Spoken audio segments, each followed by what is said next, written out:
Hey everybody, it's Rebecca with Revenue, and we're back at you with the Revenue Rundown. It is a beautiful week. It is beautiful weather. It is spring. Things are happening. I hope you've made it outside this week. I'm super excited. I haven't been this excited since last March, early March. We're halfway through season 3, and that means tax due dates are in sight. So last year, because of the pandemic, we moved a lot of the due dates for various taxes, but that's not the case this year. As of this filming, you should know what our due dates are, that they are property taxes are due March 31st, and business income and receipts tax is due April 15th. So you'll need to plan ahead. And speaking of business taxes, we have some important updates for this year, and we'll be talking about those very shortly with my colleague, Rechelle. Rechelle works in the technical staff unit, and she is a conferee and also our disclosure officer. So that's important work. Hi, Rechelle. How are you? Hi, Rebecca. I'm well and glad to be here. So I want to just quickly get back to payment deadlines for a second. To respect your health and safety, as well as the health and safety of our employees, the satellite office our satellite offices are still closed. If you want to pay in person at the Municipal Services Building in Center City, you need an appointment. You can't just roll up on March 30th and see a cashier at your convenience. So please, if you can pay your real estate taxes or your business taxes online or on the phone, we really encourage you to do that.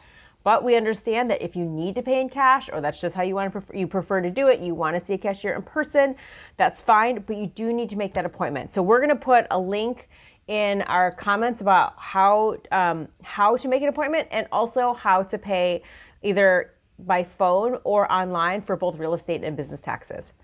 Okay, so let's talk business taxes. For a lot of years now, since I think 2016, the city of Philadelphia has excluded businesses from paying BERT when they had less than $100,000 of gross receipts. So, Rechelle, what's different this year? Hi. So what's different right now is that previously, because of exclusions and exemptions on the BERT tax return, businesses with gross receipts of $100,000 or less would not usually end up having a BERT tax liability, or would have a zero BERT tax liability. But in the past, they were still required to file an annual BERT tax return. This year, and beginning with the 2020 BERT return, businesses who do not have a tax liability will not need to file a return. Instead, they will just need to certify that they have no tax liability by checking a box when they file their electronic return using their accountant or the city's website, or they'll have the option to print and submit a paper no tax liability form. Okay, so it's essentially like when you log in onto the online system, there's just a little pop-up box that says, do you have more than $100,000 of gross receipts? And if you don't have to file, yes or no. Sure. You check the box, and then it just sort of takes you through kind of an easy peasy process of saying that you don't have to file. Is that right? Correct. Okay. And that's called a no tax liability form, or an NTL, right? Correct. Okay, but there might be a time when folks earned less than $100,000 in gross receipts, and it still would make sense for them to file, even if they don't have to. Mm-hmm. And when would a business do that? And it would be, if a business has a net loss or has experienced a loss in a year, and would like to carry that loss forward to the next 3 years, which is what the city allows, they may want to consider completing the full BERT tax return or the BERT Easy tax return in a year that they have that net loss. This is because basically the city allows loss carry forwards for only 3 years. But in order to claim a loss, a business needs to first report that loss to the city, and they do that by filing the BERT return and reporting that loss on the appropriate line on the BERT return.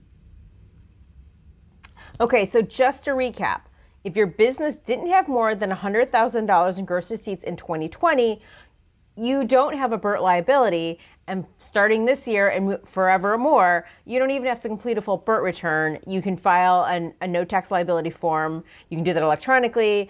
You just go to phila.gov/pay, or you can print one from our website, and that's at phila.gov/revenue/tax-forms. I know that's a mouthful. That'll go into the comments. Okay, and so moving on to one other different subject, but also related to the COVID disruptions, it's important that Philadelphia businesses know about the Federal CARES Act in relation to filing BERT and NPT and other taxes. What do they need to know? Yeah, they need to know, if they don't already know, because a lot of businesses already know, and they're already aware that the city, since the start of the COVID emergency, or at least the Revenue Department, has had a tax guidance page on Revenue's website. And this guidance page can basically be found at phila.gov/revenue. And once you're on the city's website, if you go to the tax guidance or tax updates and guidance link, which is near the top of that page, and you click on that, it'll take you to the guidance pages that we have out on that site. And the one guidance page that we really want to talk to you about today is the page titled the CARES Act and Philadelphia Business Taxes page. There's a link on the tax guidance page that'll take you to this page. And this page provides guidance on PPP loans, gross receipts, the deductions related to it, and also forgiven indebtedness that will be related to it, and how it needs to be handled on the BERT and NPT tax returns. This page also provides guidance on federal employment retention credits, interest expense, and qualified improvement properties.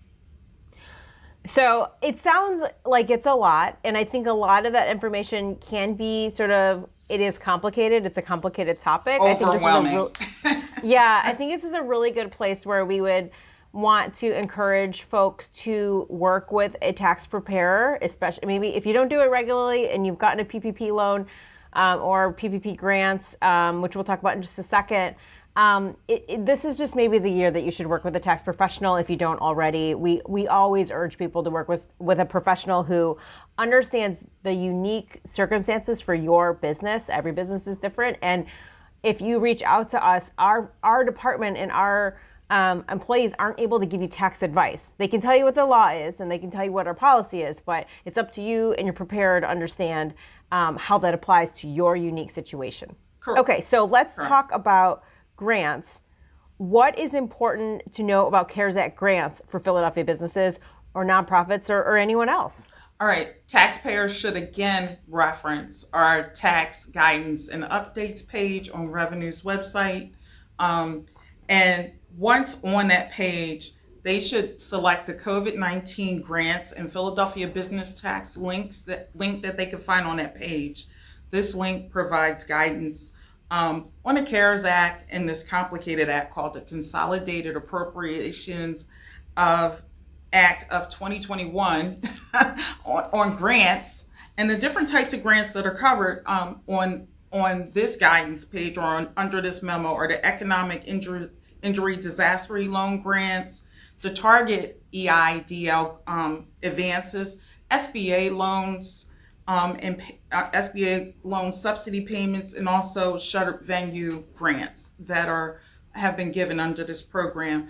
In short, if a grant qualifies for exemption under either the CARES Act or the Appropriations Act of 2021, the city also exempts it on our BERT and NPT returns.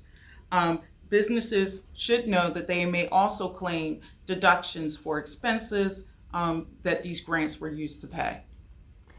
Okay, so it still sounds like it's a lot of information. I mean, it's all public, and businesses can read it online. But again, you should work with a tax preparer. Businesses, your tax preparer can also reference it. The information is out there to provide the guidance that will hopefully help with you and your tax preparer. Oh, thanks, Rechelle. This has been really, really helpful. This is great information. So that's all we have this week. We're only doing one revenue rundown about business taxes this year, but that doesn't mean we don't share business tax updates year round. The best way to do that is to follow us on LinkedIn and sign up to receive our email newsletter updates. Again, we only send the news that you can use. We don't share your information. It's just if rates change, if policies change, if anything happens, we make sure that email list knows. So sign up for the email list. And again, we'll include links for that in the comments. And so we'll see you next time. Thanks. See you. Bye. Have a great day.